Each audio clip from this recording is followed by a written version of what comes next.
The air between them was electric, charged with the lingering scent of ozone and the terrifying heat of a violence that had ended too quickly. Kalin pinned Elias against the cool alloy of the corridor wall, her hands trembling not from fear but from the adrenaline crash.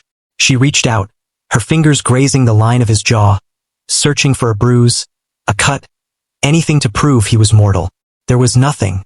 He stood unyielding, his breathing steady, his gaze locked on hers with an intensity that burned hotter than the Spire's reactor core.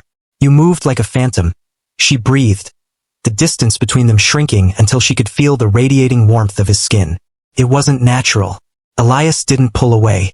Instead, he leaned into her touch, his hand rising to cover hers, grounding her racing pulse with his own steady rhythm. His thumb brushed her wrist, sending a jolt of raw connection straight to her chest. "I told you, Kalin, I don't play with my food." The vibration of his voice against her palm made her knees weak. In that suspended second, the galaxy outside didn't exist. Only the magnetic pull of the man who had just rewritten the laws of physics for her sake. 20 minutes earlier, the atmosphere in the Zenith Spire had been very different. The training floor was a chaotic symphony of screeches, thuds, and the rhythmic stomping of 80 Tonan biological tanks. Overseer Kalin stood on the observation deck, her eyes scanning the holographic displays that tracked the vitals of the new recruits. The cycle was dominated by the Sorians, massive reptilian hulks who believed combat was a theater of screams and posturing. Then there was a lion thorn. The Terran stood near the edge of the sparring circle, looking small, soft, and entirely out of place. He wasn't participating in the roaring rituals. He was simply waiting. The stillness drew the attention of Jackson, the largest of the Sorian brood. Jackson wanted dominance, and in his hierarchy-based culture, silence was an invitation. Jackson stomped over, the impact vibrating through the deck plates and rattling the viewing glass. He loomed over Elias, flaring his neck frills and emitting a low, guttural growl meant to induce primal panic. It was a ritualized challenge, a demand for Elias to either cower or roar back. Kalin gripped the railing, her knuckles turning white. She reached for the intervention comms, ready to call for a de-escalation squad. A human couldn't handle that kind of mass. "Don't do it, Elias," she whispered, knowing he couldn't hear her. "Just submit." But Elias didn't flinch. He didn't even look up at the towering wall of scales immediately. He stood with a postureless slackness that the aliens mistook for incompetence. They didn't understand that, for a Terran, relaxation wasn't weakness. It was efficiency waiting to be triggered. Jackson roared, spraying saliva, expecting the Terran to scramble backward. Elias merely wiped a speck of moisture from his cheek, his movements precise and bored. The silence wasn't submission. It was a countdown. The Sorian took this as a personal insult.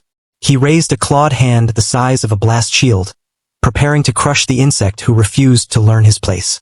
The alien crowd cheered, eager for the show, anticipating a long, drawn-out beating that would establish the pecking order. They failed to realize a critical truth about the species they were mocking. Predators give you time to run. Humans just give you the end. Elias looked up. His eyes had changed. The boredom was gone, replaced by a cold calculation that stripped the room of its noise. He had already identified the threshold. Jackson had crossed it. A boundary isn't a suggestion when a Terran draws it. Kalin saw the shift on her monitor. A spike in Elias's neural activity. A sudden surgical focus that shut out everything else. He wasn't preparing for a duel. He was preparing for finality. Jackson's claw descended like a falling guillotine. A strike designed to shatter bone and elicit a scream that would echo through the Zenith Spire. It was a move born of theater heavy with wind-up and roared intent. To a Sorian, it was a declaration of war. To Elias, it was a geometric error. The Terran didn't retreat. He stepped inside the arc. It happened faster than Kalin's eyes could track.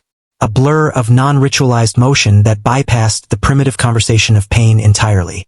Elias slapped the descending wrist aside, not with force, but with perfect leverage, and drove his palm into the soft scales beneath Jackson's jaw. The sound wasn't a wet thud, but a sharp, sickening crack, like a dry branch snapping in winter. He didn't trade signals. He traded conclusions. In less than 3 seconds, the fight was over. Elias pivoted, sweeping Jackson's leg, while simultaneously driving an elbow into the nerve cluster at the base of the alien's neck. The 80-tonon giant convulsed, his nervous system overwhelmed by the sudden surgical overload. Jackson hit the deck plates with the sound of a collapsing building, eyes rolling back. Paralyzed not by damage, but by a precise biological shutdown. Elias stood over the fallen Titan, smoothing the front of his tunic. He hadn't even broken a sweat. The training hall fell into a stunned, vacuum-like silence. The other recruits stared, their frills flattening in confusion. They couldn't process what they had just seen. There had been no posturing, no roar, no trade of blows. To them, it looked like dishonor. They didn't understand that high-efficiency defense looks like magic to those who prefer the drama of attrition. Elias looked up, his eyes finding the observation deck instantly. He found Kalin. He didn't smile. He gave her a sharp singular nod. It was a message. Threat neutralized. I am coming to you. Kalin turned from the railing, her heart hammering against her ribs, and ran for the lift. Now, in the quiet of the corridor, the memory of that violence merged with the heat of his touch. Elias's hand was still warm over hers, his presence a shield against the cold reality of the Spire's politics. They don't understand, Kalin whispered, looking up into his eyes. The High Command, they're calling it excessive. They say you didn't give him a chance to yield. I gave him the only chance that matters. Elias murmured, his voice low and rough. I let him live. That was the de-escalation. If I had followed their rules, we'd both be in the infirmary. I chose efficiency. He stepped closer, and Kalin felt her back press harder against the wall. The fear of the fight was gone, replaced by the overwhelming gravity of the man standing before her. He was dangerous, lethal in a way the galaxy wasn't ready for. But right now, that danger was entirely focused on keeping her safe. The Zenith Spire will have to adapt, Elias said, his thumb stroking her pulse point again. They mistake restraint for cowardice. I had to show them where the line is. And if they come for you, she asked, her voice trembling slightly. Let them. He leaned down, his forehead resting against hers, the contact grounding. A promise written in skin and heat. I don't care about their hierarchy, Kalin.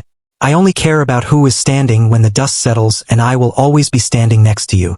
Kalin closed her eyes, breathing him in. The data pad in her pocket chirped a notification from command.